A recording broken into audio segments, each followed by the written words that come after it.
Constitucionalismo y Justicia Transicional. Ya nos han confirmado el arribo del doctor Roberto Viciano Pastor a la ciudad de Pasto. En estos momentos se está trasladando desde el aeropuerto directamente hasta las instalaciones del Club Colombia.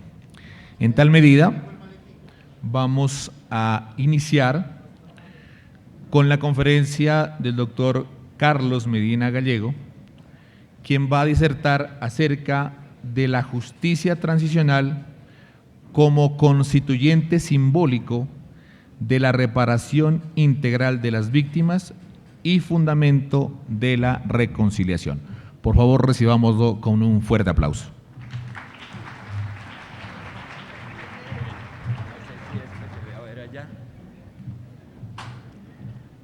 Muy buenos días para todos y para todas.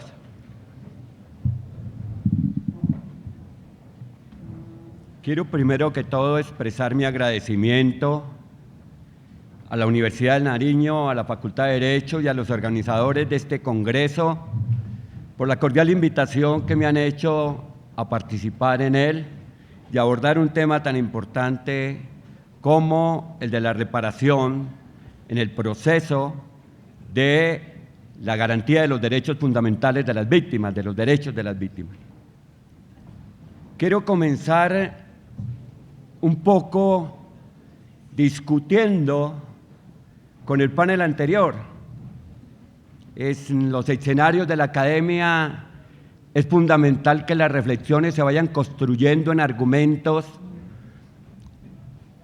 a partir de cada uno de los miembros del auditorio. Hay distintas formas de percibir el discurso y hacer un análisis, y a lo primero que quiero renunciar yo es a la verdad, hacer verdad en términos de los planteamientos que esbozo. La academia fundamentalmente se construye en el área de las ciencias humanas sobre puntos de vista, sobre miradas, sobre interpretaciones, y nos queda muy difícil constituirnos en verdad absoluta desde nuestros enunciados.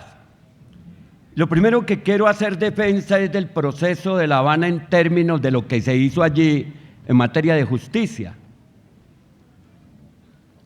¿Desde qué lugar del conocimiento voy a hablar? Primero, como para ponerme en un lugar para hablar. Primero desde la academia, desde la formación.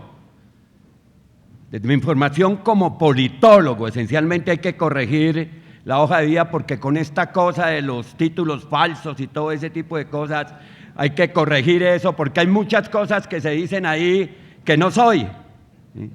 Y otras que no se dicen que sí soy, y otras que no hay que decir. Pero voy a hablar desde la academia en relación específica con la práctica social como académico en un proceso particular que es el proceso de paz en Colombia.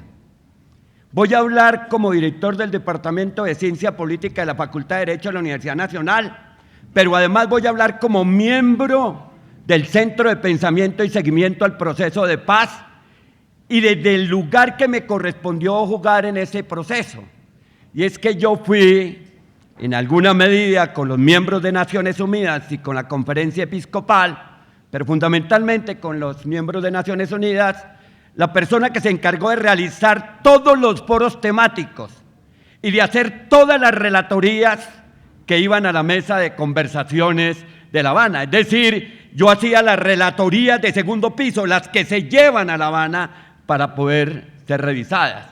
Y conozco de muy cerca los procesos que se dieron allí, porque también fui invitado como experto en el tema del punto 2 sobre la participación política a La Habana. Y estuve a cargo de muchos procesos, voy a señalar algunos de ellos: la recuperación de la memoria del desminado humanitario, la selección de las delegaciones de víctimas que fueron a La Habana y de llevar las víctimas a La Habana para que en los procesos protocolarios frente a la mesa de conversaciones de FARC y Gobierno Nacional, las víctimas hicieran sus correspondientes intervenciones, y de ir a las cárceles a buscar los testimonios de víctimas que se encuentran en las cárceles para poderlos llevar a La Habana. Pero hay un primer aspecto que quiero tocar antes de iniciar la presentación, y es este.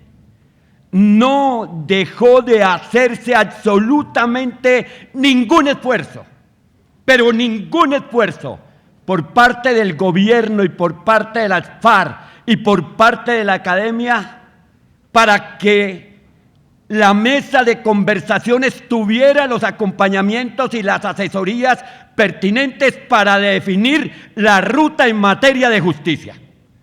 Es decir, se hizo todas las asesorías pertinentes de magistrados de alto reconocimiento en el país para que esa Jurisdicción Especial para la Paz, para que la ruta de justicia pudiera corresponder a las necesidades de los estándares en materia de derecho internacional de los derechos humanos, del derecho internacional humanitario y del derecho penal internacional, y se acogieran toda la normatividad que está establecido en esa Jurisdicción Especial para la Paz.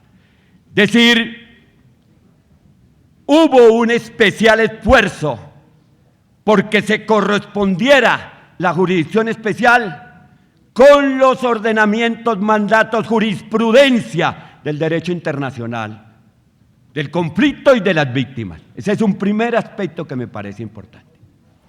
Pero el segundo aspecto que quiero poner aquí a consideración de ustedes desde la experiencia internacional.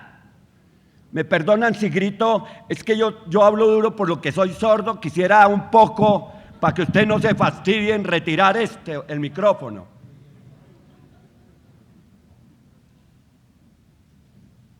Se llegó a una conclusión fundamental que debe posesionarse en el imaginario nuestro.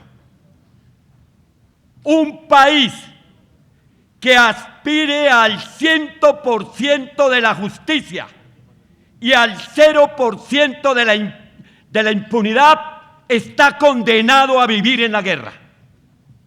Por eso la justicia transicional. Porque la justicia transicional le posibilita a los países salir del pantano de su tragedia y transitar en el camino de una convivencia que se construye sobre la democracia, la normatividad y la institucionalidad de la República. Entonces, no fuimos a la justicia transicional sencillamente por una moda, sino por una necesidad contundente de salir de la guerra y de la tragedia de este país, que no hemos podido salir y que no vamos a poder salir. Y no vamos a poder salir porque en nuestro país se ha hecho política pública que un acuerdo que no se va a cumplir no se le niega a nadie. Y eso es lo que está pasando con el acuerdo de paz entre el gobierno nacional y las FARC. Segundo aspecto fundamental, no se llegó de manera gratuita en la mesa de conversaciones a la declaración compartida de que las víctimas de este país debían ponerse al centro del acuerdo. Porque este país, desangrado en 7 décadas de guerra y una historia perversa que ha hecho que sea la violencia el mecanismo organizador e institucionalizador de la República, no nos ha separado desde la génesis de la historia de nuestra nación y está escrita de manera perversa a nuestro ADN nacional. La violencia como mecanismo que atraviesa el siglo XIX en 87 guerras civiles y 9 guerras nacionales que terminan el siglo 19 con la guerra de los 1000 días, y que se empieza, no a partir del 64, que es un acuerdo para desconocer la impunidad con que se construyó el pacto del Frente Nacional. Es que la guerra nuestra nace en las entrañas de la guerra de independencia. Es que estamos atados a la violencia con ciclos recurrentes, y hoy en nuestro país se está incubando un nuevo periodo de violencia inédita frente a los incumplimientos del acuerdo de paz. Quiero hablarles desde el sentir y la pasión de las víctimas. Quiero decirles qué pasó en La Habana en las delegaciones de las víctimas, porque cada sesión estuvo cargada de un desgarramiento humano, de una sensibilidad profunda que inundó en llanto los escenarios en que se produjeron esas audiencias. Y déjenme contarles experiencias de las audiencias de víctimas que me conmovieron profundamente. Recuerdo el caso de una mujer del Caquetá, víctima de todas las formas de violencia, víctima de todos los actores de la violencia, que le entregan la palabra para dirigirse a la mesa de conversaciones y dice: General Mora, General Naranjo, hoy vicepresidente de la República, Iván Márquez, Pablo Catatumbo, yo estoy aquí como víctima de la violencia que ustedes en nuestros territorios impulsaron e hicieron efectiva. Pero estoy aquí para poner en conocimiento de la humanidad el delito que se cometió con mi hermana. Una mujer en estado de embarazo, que llegan General Mora, el ejército acompañado de los paramilitares, las indican de ser auxiliar de la guerrilla, le abren su vientre viva, le sacan su criatura, se la entregan a los perros que llevaban para que se consuma la criatura en el estado agonizante en que ella se encontraba. Dígame, General Mora, General Naranjo, dígame, Catatumbo, dígame, Iván Márquez, ¿cómo los perdono? ¿Cómo los perdono?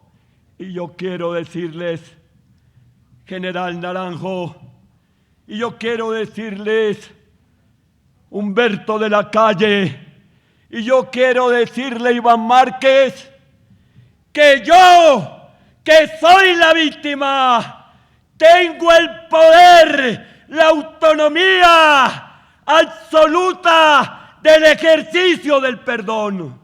Y yo los perdono porque no voy a cargar con la tragedia eternamente. Yo, a nombre de mi hermana, de mi sobrino, de mi familia, los perdono. Porque si hay en las víctimas algo, es grandeza.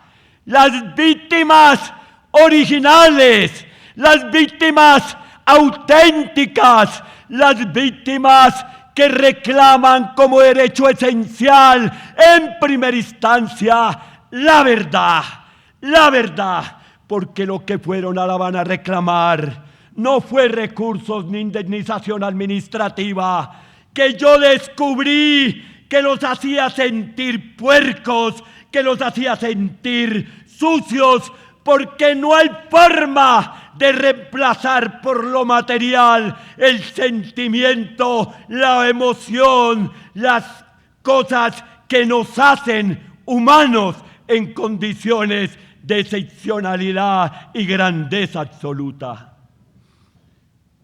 Y no fue la única.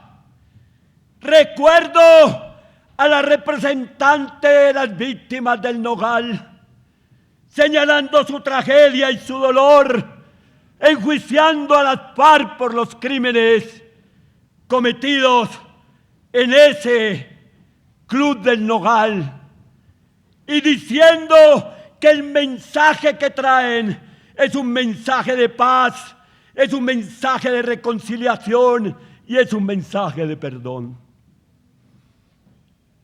Pero hay un elemento esencial de la mesa de conversaciones, y es que allí se descubrió que era necesario transitar el camino de la construcción de la verdad histórica, y se le nombró una comisión que construyera desde distintas miradas y perspectivas cuáles eran las causas, los determinantes y las permanencias del conflicto armado en Colombia y sus víctimas y la naturaleza de sus víctimas. ¿Y sabe cuál fue la gran conclusión de esa comisión en la relatoría de Eduardo Pizarro y de Víctor Manuel Moncayo?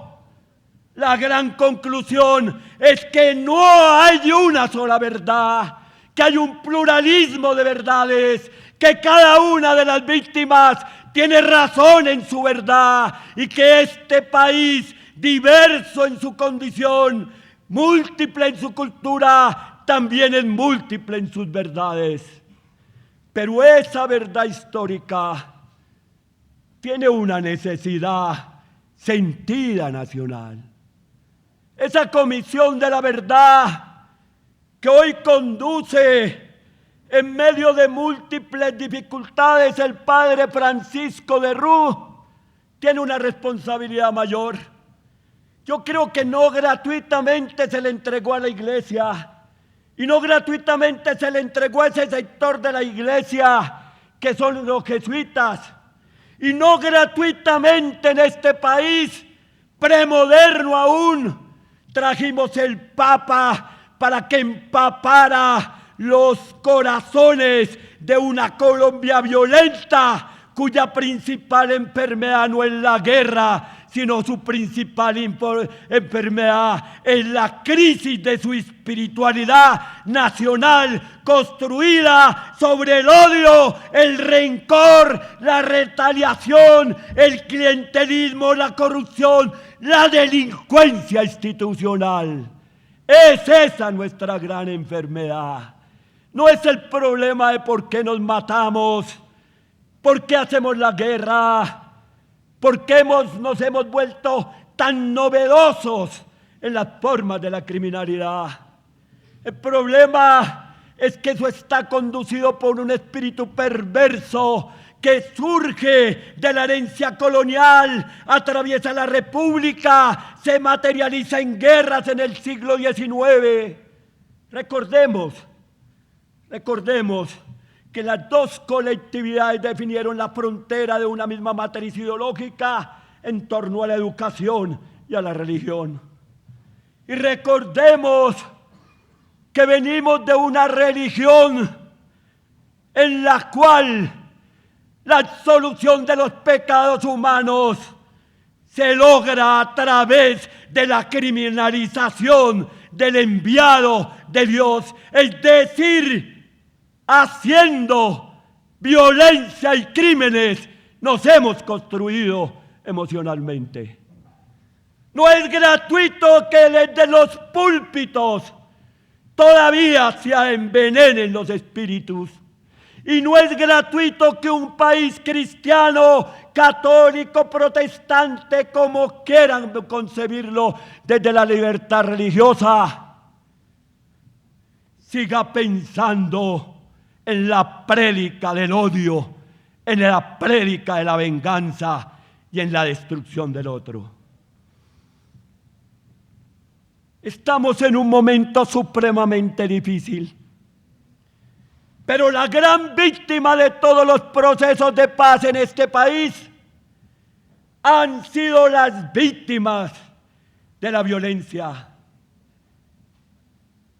Yo hace poco en la Escuela Superior de Guerra, en el curso de ascenso de mayores a tenientes coroneles, llamaba la atención de esos militares tropeleros y les preguntaba: ¿cuáles son los muertos de la oligarquía que ha producido esta guerra?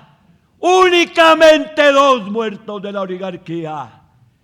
Uno y otro asesinados por la misma oligarquía. Uno, ese hombre insigne, grande, maravilloso, que fue Álvaro Gómez Hurtado, agente de la violencia, constructor de un proceso de vida que en la final de su existencia lo llevó a la formulación de un acuerdo sobre lo fundamental. Ese hombre grande, Álvaro Gómez Hurtado, hoy se levantan sus banderas en una necesidad de patria. Y el otro asesinado fue Luis Carlos Galán, por el mismo crimen que hoy se le imputa a Santry, por agentes del narcotráfico que han convertido en este país en un país constitucionalmente mafioso. Tomados los tribunales, tomadas las altas cortes, con una necesidad urgente en términos de reparación de justicia, la independencia absoluta de la justicia, del poder de la política. Ese es el camino que tenemos que transitar, no la unificación de las cortes en una corte impune y manipulada por un único partido. Esa es una tragedia en materia de justicia. Y muchos los muertos del pueblo, hijos de los pobres de Nariño, de Boyacá, de la costa, soldados indefensos, venciéndose a ellos mismos y a sus familias en batallas con intereses absolutamente ajenos. Guerrilleros pobres, víctimas de la violencia, víctimas también del conflicto armado, paramilitares ocupados por el orden de la necesidad, policías humildes, una tragedia infinita de la pobreza soportada desde la muerte, o soportando desde la muerte el poder de las élites económicas, mientras los hijos de los gobernantes, vendiendo manillas, se hacen dueños de portentosos capitales.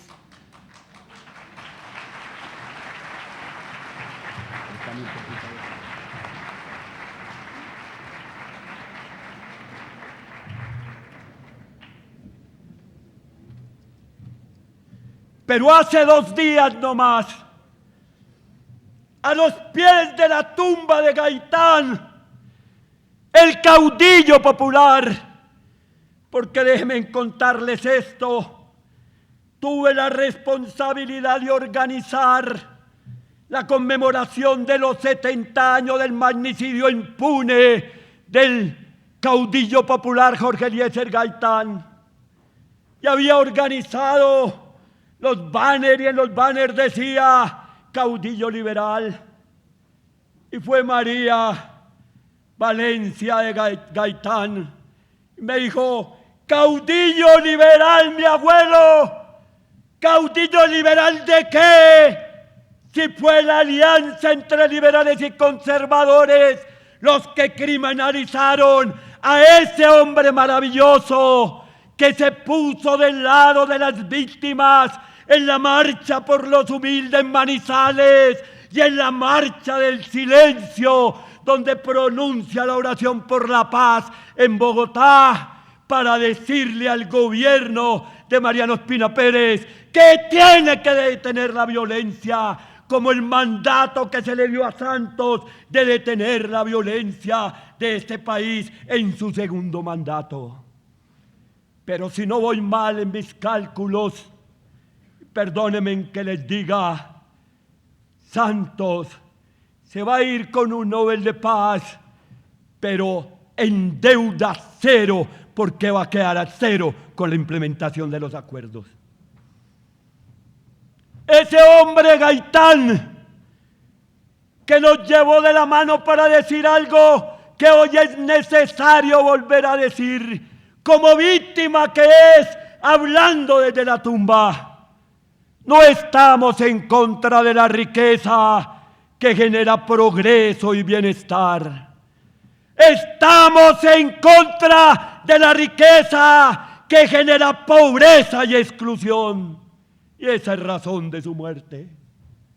Estamos contra el país político, ese que se disputa hoy la presidencia de la República entre Iván Duque y Germán Vargas Lleras, que destruye la posibilidad de una candidatura democrática de Humberto de la Calle en las decisiones absolutamente clientelares de los partidos políticos. Esa misma élite que nosotros elegimos. Por eso el reclamo de Gaitán al frente de las víctimas es preguntar si no vamos a superar el país político para que tenga vida el país nacional.